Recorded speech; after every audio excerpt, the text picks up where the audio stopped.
Hello there, ladies and gentlemen, and welcome to the annual Top Cider Producers list of 2020. I can't believe it's already been a year since I did this list. It's just crazy how quickly time has gone, especially with the situation of, well, 2020 as a year as a whole.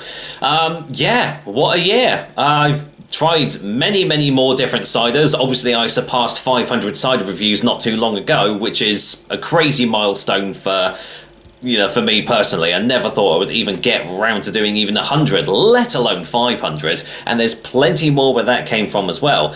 Now, for those of you who are unaware, yes, every year I make a top countdown list of, well, it was the top 10 cider producers, but the people asked for it, and so I'm now doing a top 20 cider producers list, because as of now I actually have 40 different producers on my cider list. So I thought, you know what, you people want to know what's in the top 20, so I'm doing it now.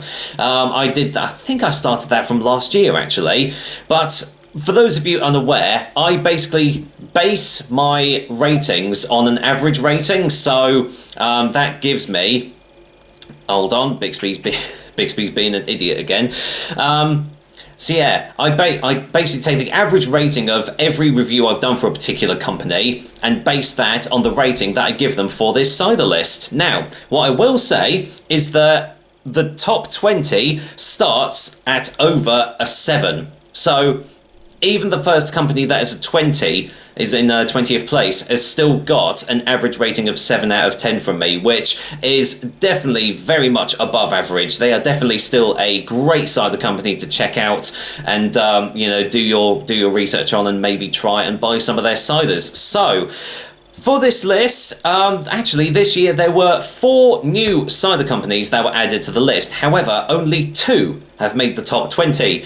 The other 2 being Elsker Cider, which you can get from Aldi. I think that came in at 34th place. And speaking of Aldi, their Twisted Tree range of ciders came in at 32. So yeah, not a great rating. Now, I'm fully aware that Aldi obviously don't make their own ciders, someone else does make it for them, but I'm pretty sure it's going to be either Thatcher's or Weston's that makes their ciders for them. But because there's no relevance to that company, there's no way of actually knowing apart from if you do your research, I'm classing it as a completely different brand of ciders, and therefore that's why it's got a different rating from, say, Weston's and their, like, Rosie's Pig range. So, with that said, I remember last year someone said, why don't you put pictures on the screen so you can see what the cider companies are? Well, unfortunately my PC is pretty much ancient, and so the technology isn't that great. So integrating pictures into my video isn't something that Windows Media Player can do. However, I've got my wife's tablet in front of me here, and I've got the pictures ready to go on here. So with that said, shall we get started? Let me just have a sip on my coffee. And yes, let's begin with number 20. So, what is kicking off the top 20? By the way, this video is going to be numbers 20 to 11, so you're going to have to check out next time for the 10 to 1. So, starting off at number 20, this company has essentially been on the list since the very beginning, and they've always hung around this sort of area in the top 20. With an average score of 7.33, it is Hunt's Cider Company. Now, I believe they have just recently got a brand new label, brand new logo and a brand new look. I must admit, I've not had a lot of their ciders recently, but that doesn't stop them from being a fantastic company. They are definitely one to check out if you've not had any of the Hunt ciders before. You can get them in quite a lot of bottle shops now. It's definitely. They are one to check out. They're Devon-based. A lot of these companies are Devon-based, so if you're ever around the area, then definitely make sure to check that out. So, moving on to number 19... Got to find the right picture here because it's not in any date order, of course. But yes, number 19 has not been on the list since the very beginning, but they've basically stuck around this position as well, around this place. Last year they were 18th, or by the way, Hunts were 19th last year, so this company has dropped a place as well. So yeah, from 18th place, and again with an average rating of 7.33, but I like them just slightly better than Hunt's, mainly through personal choice from their labelling. 19th place goes to St Paul's Cidery. There we go, let me just zoom in there. I mean, look at those labels. I've said it before, I'll say it again. One of the best looking labels for a cider company that I've ever seen. I mean, I love my heavy metal, I love my rock and everything, and so this is just hitting all the right spots for me. But obviously it's not just the labels, it's what's inside that counts, and let me tell you that all these ciders are fantastic. I know they've just released recently a new cider. I don't know what it's called. I think it's called Humdinger. I could be wrong there, to be fair. But yes, every single one of these ciders that you see here is fantastic. The Lucifer Dry especially was one of my personal favourites, although the 8% Sacrifice definitely sat down well with me as well. So yeah, if you are around the Bristol way and you see St Paul's Cidery and their ciders, definitely try them out. It is most certainly worth it. So let's move on to number 18, and sorry, I've just got to find the right one here. There we go, it's right on the very bottom. Of course it is. No, it's not. So yes, so for number 18, these guys were 17th last year. So again, they've just dropped a place, which, you know, isn't too bad of a thing. But with an average rating of 7.5, it is the Cotswold Cider Company. There we go, let's zoom into them. So yeah, lovely range of ciders here. Again, really lovely labels on these. I really do love sort of the retro vintage-esque sort of labels they're going for here. And they actually do some quite experimental sort of ciders. Their Blowhorn, which was a chai-infused cider, was something definitely very different than I've had before. It was almost akin to a mulled cider, but you could definitely tell it was something slightly different. But not to say that their no-brainer, their sideburns, or their sweet cheeks aren't fantastic ciders either. They most certainly are, and they seem to cater to a wide range of people, because they've got the dry, medium, sweet, they've got their blush, their little fruity little number, and they have just recently released their, because they used to have a range of bag-in-the-box ciders that you could only get in that range. They've now canned them, which is fantastic, and they look even better than this as well. I think they're called like Freak Show, Voodoo Pulp, stuff like She Devil. Fantastic, almost like a Freak Show Carnival-esque sort of labelling. Honestly, they look superb. I've not tried them, but they are definitely ones that I'm going to be looking out for. So, there we go. That is number 18, and that is the Cotswold Cider Company. So, let me just have a little sip of coffee. Oh, yep, still a bit too hot, but there we go. Right, so number 17. Now, these guys have actually dropped a couple of places this year. They were 15th in 2019, but they, as I say, they have dropped a couple of places, and you'll probably see why in the next two places. But with an average score of 7.66, it's the guys from Germany. It is Bembel-With-Care. Now, I've shouted from the rooftops about these guys. I really do like Bembel-With-Care ciders. I know they're not going to be to everyone's tastes, but I don't know. There's just something about them that just really sits well with me. And the fact that Benedict and the guys at Bembel-With-Care have been such great sports as well. They're fantastic people. Basically sending the entire range of their ciders over to me, which is just mind-boggling. Like, I never would have got a chance to try these ciders out if it wasn't for that.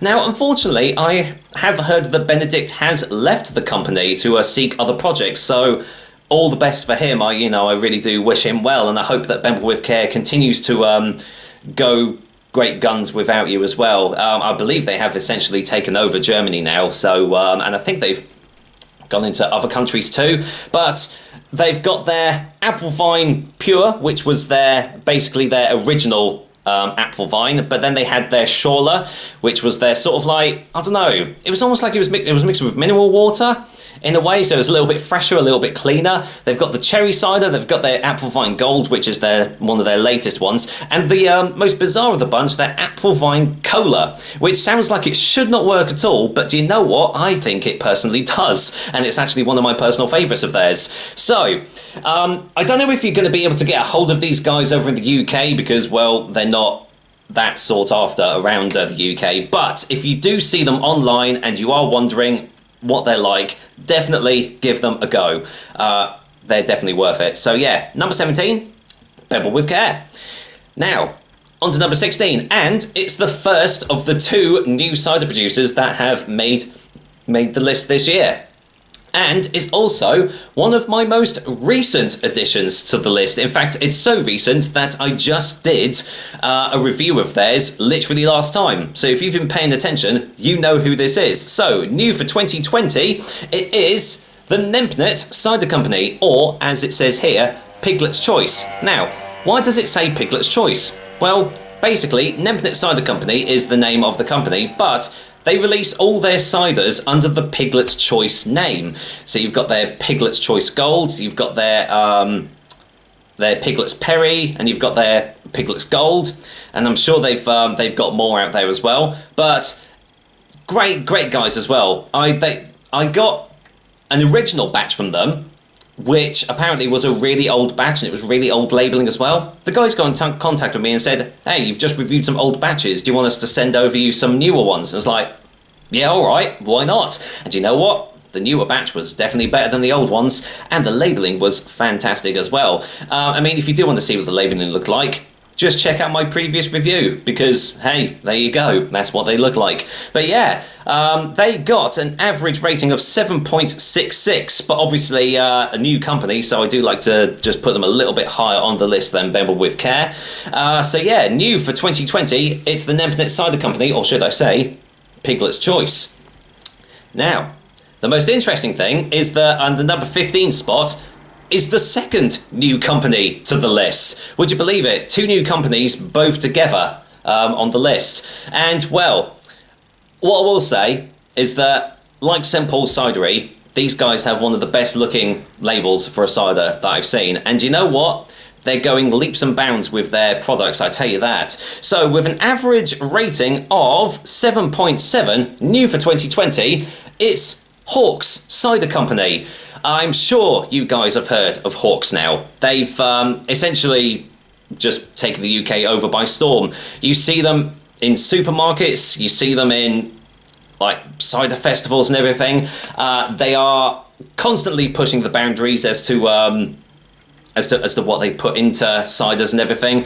Like, for example, they did a Suck of a Pumpkins, which was a pumpkin-infused cider. This is their core range. You know, they've got their Dead and Buried, their Doom and Bloom, and obviously their Urban Orchard, which was their original flagship cider, I suppose you could say. But they also do an alcoholic ginger beer, True Roots. I've not tried that yet, but I do like a bit of ginger beer. But obviously it's not a cider, so I won't review it. But yeah, they've done loads of experimental ciders. Their Bermondsey barrels, which was infused in whiskey casks, sounded absolutely superb, but I didn't get a chance to try it, unfortunately. But their Ciderama, which they collaborated with Oliver's, Ancho and Blackstock, was probably one of the best ciders I've had this year. Spoilers for my favourite ciders list, but yeah, it was that damn good. So yeah, they have obviously they've done a couple that I've not been as enthused about, but most of their range is just fantastic. So yeah, if you're around the Bermondsey Mile and you've seen Hawke's and you've never tried them out, I mean, you can get loads of them in their supermarkets as well. But they are definitely worth a shot. I feel that the acquisition from Brewdog has definitely helped them out to project themselves out there into the market, and I tell you what, I think it's done them the world of good. So yeah, number 15th place goes to Hawke's, but I would imagine that is going to change next year for sure.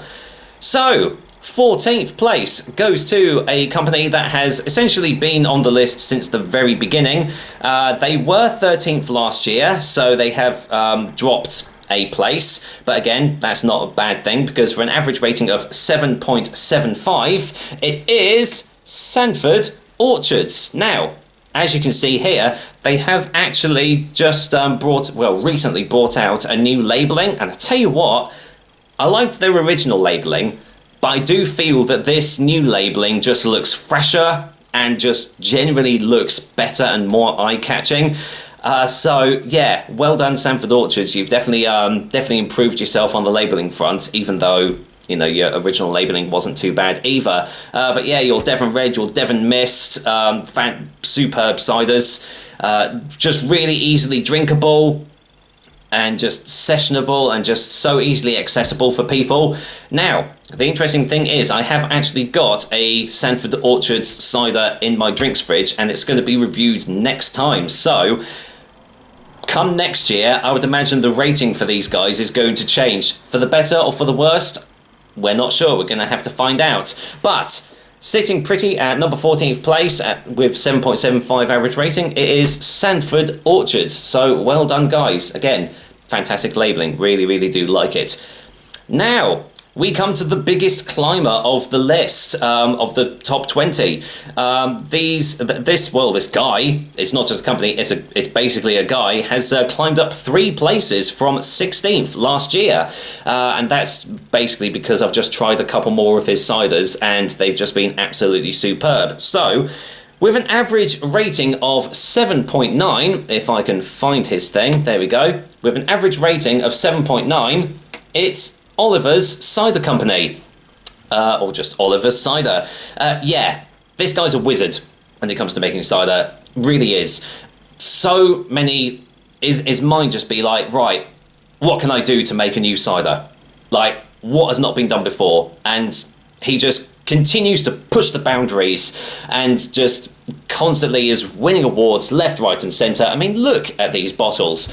They just ooze class, don't they? They just look absolutely superb. I've not had the opportunity to try any of these because they are technically classed as fine ciders, but like bottle condition dry, Writers Perry collaboration, Yarlington Mill matured in oak. I mean, Yarlington Mill is one of my favourite apple varieties anyway, but matured in oak? My goodness me, that just sounds superb. So I am definitely looking forward to going out and trying more of Oliver's range. He has got quite a wide variety now, and yeah, you can definitely see why he's winning awards left, right and centre. So I would imagine that he's just going to continue to keep on climbing up the list as the years go on, as I try more and more of his stuff. So yeah, well done, Oliver's. I'm sure you'll just keep on climbing. So with 7.9, Oliver's at number 13.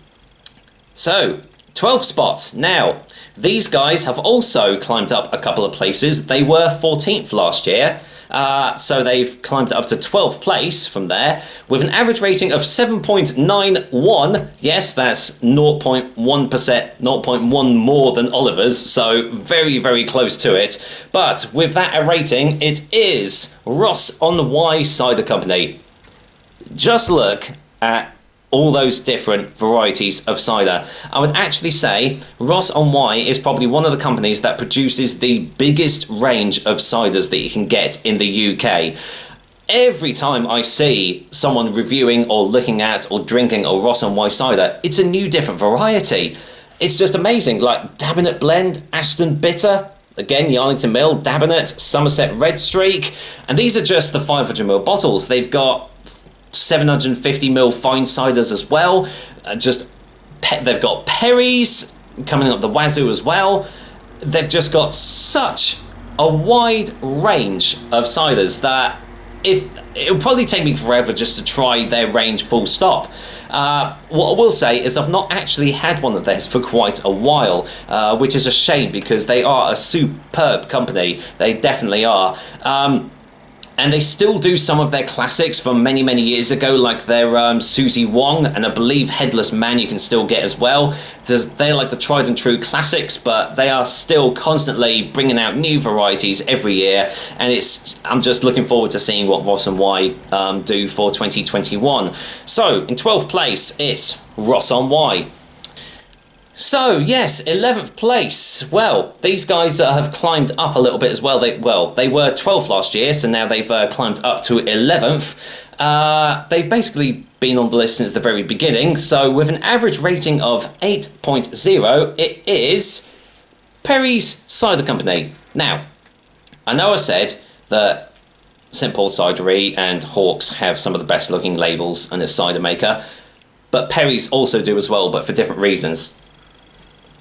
I mean, just look at them. They just look so eye-catching. I love the fact that they're based on like vintage stamps. You got the nice, got the nice like stamped edge borders there, and they're all based around different creatures and birds and insects. So, for example, here this is sort of their core range. You know, their grey heron, their barn owl, and their puffin, which are all fantastic ciders. You've got their Somerset Red Streak, which has a stag beetle on it. You've got their Fox, which is a mulled cider, which I've not had yet, but that also looks fantastic, and it comes in 2-litre flagons as well, which I love. I love the looks of flagons, and it just, looks absolutely superb. So Perry Cider Company. Obviously they're the first company that got an average rating of 8, and I'd imagine once I try some more of their range, I would imagine they're going to creep into the top 10 at some point for sure. So watch this space. I'm sure Perry's will go up on the list next year, but with an average rating of 8.0 at 11th place, it is the Perry's Cider Company. So that's the 20 to 11. So some fantastic companies on this list. So what has beaten them?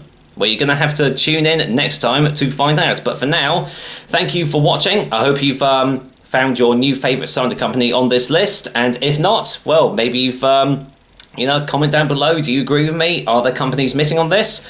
Who knows? I'd love to know your thoughts. So, with that, I'll see you on the top 10. Bye for now.